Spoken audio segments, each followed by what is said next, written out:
हैं या जॉब करते हैं तो कितना मुश्किल होता है पैसा हाथ में आना, लेकिन हॉस्पिटल में वही मुश्किल से कमाया हुआ पैसा हाथ से बालू की तरह निकल जाता है।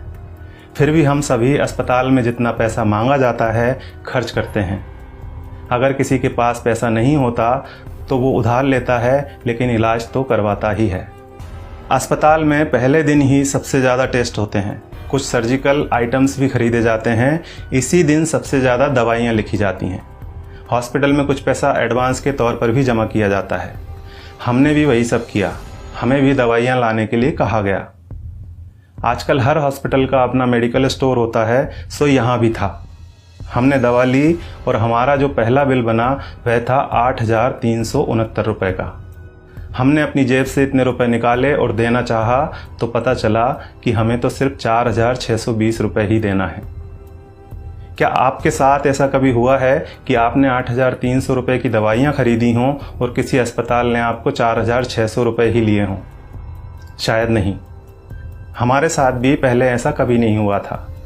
अब यह बिल देखिए, दवाओं की कुल कीमत है 8,369 रुपये, जिसके नीचे लिखा है डिस्काउंट 3,748 रुपये। नेट अमाउंट है 4,600 रुपये, जिसका भुगतान हमें करने के लिए कहा गया। ऐसे हमारे पास और भी कई बिल हैं। हमने 5 दिन एडमिट रहने के दौरान वहाँ से कई बार दवाइयाँ खरीदी और हर बिल पर हमें छूट मिली। सबसे बड़ी बात यह थी कि ये डिस्काउंट हमें मांगने पर नहीं मिला था, ये बिना मांगे हमारे बिना आग्रह किए पूरे सम्मान के साथ हमें दिया गया था, क्योंकि ये डिस्काउंट वहाँ उनके बिलिंग सॉफ्टवेयर में ही फीड कर दिया गया है। और आप यह जानकर हैरान होंगे कि डिस्काउंट का प्रतिशत 2, 4 या 10% नहीं है, यह बहुत ज़्यादा है।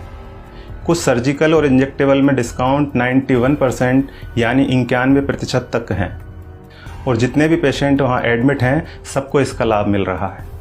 अब आपके मन में सवाल उठ रहा होगा कि ऐसा क्यों? हम भी यही सोच रहे थे कि आखिर ऐसा क्यों। तो हमने डॉक्टर साहब से सीधे पूछ लिया, क्योंकि इसका जवाब तो वही दे सकते थे। फिर उन्होंने हमें बताया कि क्यों उनके अस्पताल में इतना डिस्काउंट दिया जाता है। उन्होंने हमें समझाया कि MRP का खेल क्या होता है।